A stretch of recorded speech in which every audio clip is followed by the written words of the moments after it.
Magandang araw mga kaibigan. Bigyan natin ngayon ng reaction opinion itong Facebook Reel posted. Si Atty. Rowena Guanzon habang ini-interview siya ni Lucy Cruz Valdez na pag-usapan nila tungkol kay Congressman Kiko Barsaga na pinaparatangan na may diferensya sa pag-iisip. Natanong, grabe ang sagot ni Atty. Guanzon, I like that Congressman Barsaga. I want to meet him. May gagawin kaming video together. So ito na, magsanib puwersa na. Dalawang matatapang, isang abogado, isang miyaw-miyaw. Pakinggan natin ha.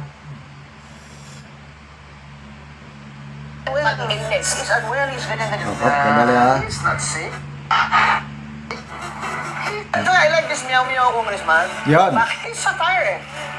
Sabi nila, he's unwell. But he's been, dishonest as somebody with some mental illness. He's unwell, he's ganyan-ganyan. He's not sick. He's creative. Creative. This is his form of protest. Yes. It's satire. I'm running for speaker against Romualdez. What he is doing is performing arts. I want to meet him actually on Monday. Yan. I already told somebody, tell him I want to meet him. I want to have a video with him. Yes. Are you serious? No, it's not. It's satire. Pero ako, buti na lang, may meow-meow ako ng congressman sa Cavite. I mean, you gotta be, you don't think he's in his grave, ha? You gotta be a little cuckoo to go against Romualdez. Di ba? I mean, in the house. So, it's a figure of speech. They're just saying is, si Raulo, chuchuchuchuchucha. Eh kayo, hindi kayo si Raulo, mga kawatan lang kayo. Ganon. You're all same, but you're crooks. So, I like this meow-meow ko. Sabay. Bakit? He's satire eh. Sabi nila, he's unwell. But he's been, dishonest as somebody with some mental illness. He's unwell, he's ganyan-ganyan. He's not sick. He is not sick. Creative. Yeah, This creative. is form of protest. It's satire. I'm running for speaker against Romualdez. What he is doing is performing arts. I want to meet him actually on Monday. I already told somebody, tell him I want to meet him. I want to have a video with him. You think he's serious? No, it's not. It's satire. Pero ako, buti na lang, may meow-meow ako ng congressman sa Cavite. I mean, you gotta be, you don't think he's in his grave, ha? You gotta be a little cuckoo to go against Romualdez. Di ba? I mean, in the house. So, it's a figure of speech. They're just saying is, si Raulo, chuchuchuchuchucha. Eh kayo, hindi kayo si Raulo, mga kawatan lang kayo. Ganon. You're all same, but you're crooks. Ito nga, I like this meow-meow congressman. O, bakit? So, salamat po, Atty. Rowena Guanzon. Yung sabi niya, I'll be meeting on Monday, so kahapon. Nag-meet na sila, so abangan natin. Sigurado, ipopost na naman niya ni Atty. Guanzon yung usapan nila ni Congressman Kiko Barsaga. Yes, he is not sick. Sabi nila na may diferensya, no? He is just really creative. Kasi babanggain mo pa naman ang speaker. Babanggain mo ang presidente. Para kang bumabangga sa pader. Kaya lang, you must be creative para manalo ka sa iyong kalaban. That's it. Ano ba yung kwento? Na namatay daw nang dahil lang sa may isang tao. Kwento lang ito. Namatay dahil kinagat lang ng koton o langgam sa Tagalog, yung amigas. Paano mamatay ang isang tao na kinagat lang ng langgam o amigas? Kwento lang ito. So, kinagat somewhere, paa o kamay, basta kinagat. Dahil kinagat, masakit. Kinudkod ng kinudkod. Na kung sa sobra ng kukudkod, nagkasugat. Nung nagkasugat, nasugatan na, no? Dahil sa kakukudkod sa masakit eh. Makati, whatever. Nung nasugatan, na-infection. Nung na-infection, dinala sa hospital. On his way to hospital, nabangga, namatay. Anong cause ng kanyang kamatayan? Sabi nila, nang dahil daw sa kinagat lang ng langgam o bigas. Parang ganon. Kwento lang yun na narinig ko na pagkalabanin mo ang isang tao at malakas, gamitan mo ng diskarte ng teknik. Ganyan ang ginagawa ni Congressman Barsaga. Yung antics, yung pakulo niya sa social media, that's it. Para, nagre-react sila eh. Nagre-react sila. Kaya sinampahan na nila ng ethics complaint. Yan, reactionary sila. Tingnan natin kung anong mangyayari. Ano pa, itong latest niya na pakulo. Yung sabi niya kay Secretary John Vic Rimulya, magsabi kayo ng totoo, yung mga ginorgor ninyong realista. Pag hindi mo ilabas, magrarally kami sa provincial capital ng Cavite. Kasi sabi ni Secretary Mulya, wala daw, nagurgor. Kaya lang, kumakalat yung video na mayroong namatay. At kinumpirma ng DOH. Mayroong isang realista dinala sa ospital at nalagutan ng hininga, dead on arrival.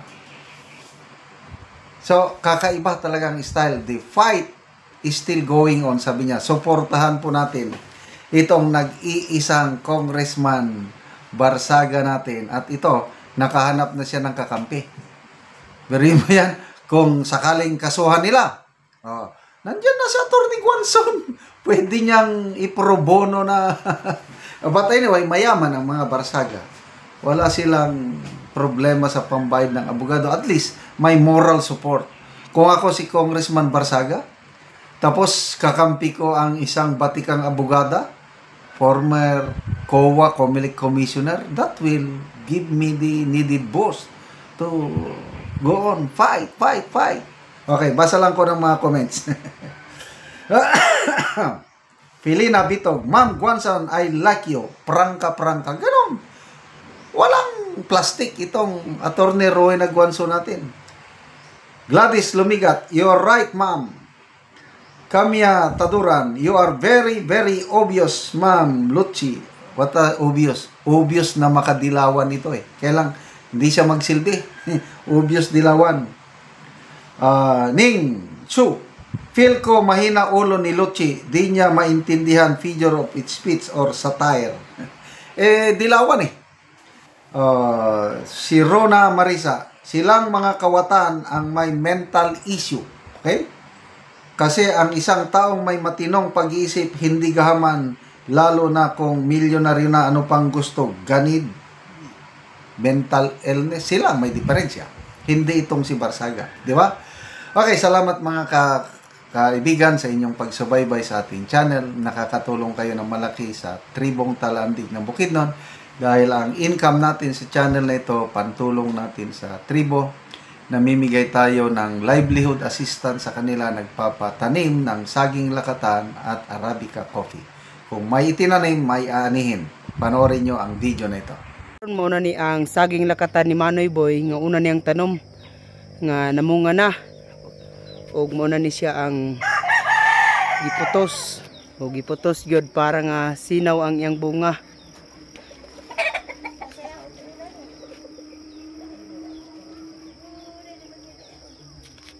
Sunod-sunod na gyud ang pagpamunga sa among saging lakatan. Karon mo na sad ni ang ikaduhang tanom ni Manoy Boy nga saging lakatan.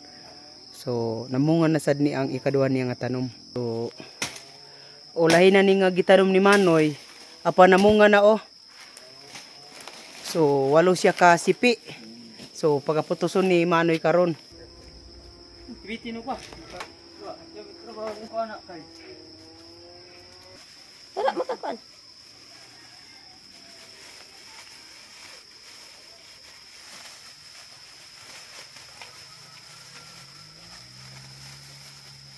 Galit?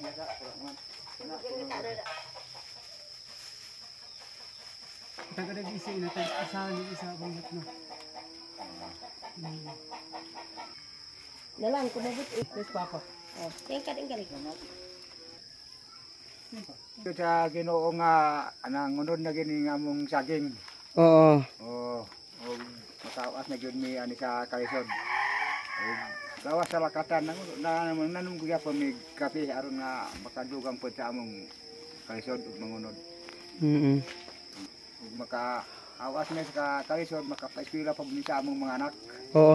Pila din ni Manoy kapunuan ang imong saging lakatan? Ni 100. 180. Oh. Oo, so dagan-dagan gyud. So sunod-sunod naman Manoy ang pagpamunga sa inyong saging lakatan ba? Pagpangunod sa wala saging.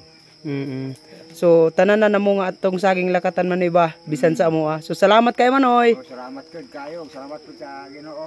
Oo. Sa nagtan-aw sa video. Oo, sa nagsuporta.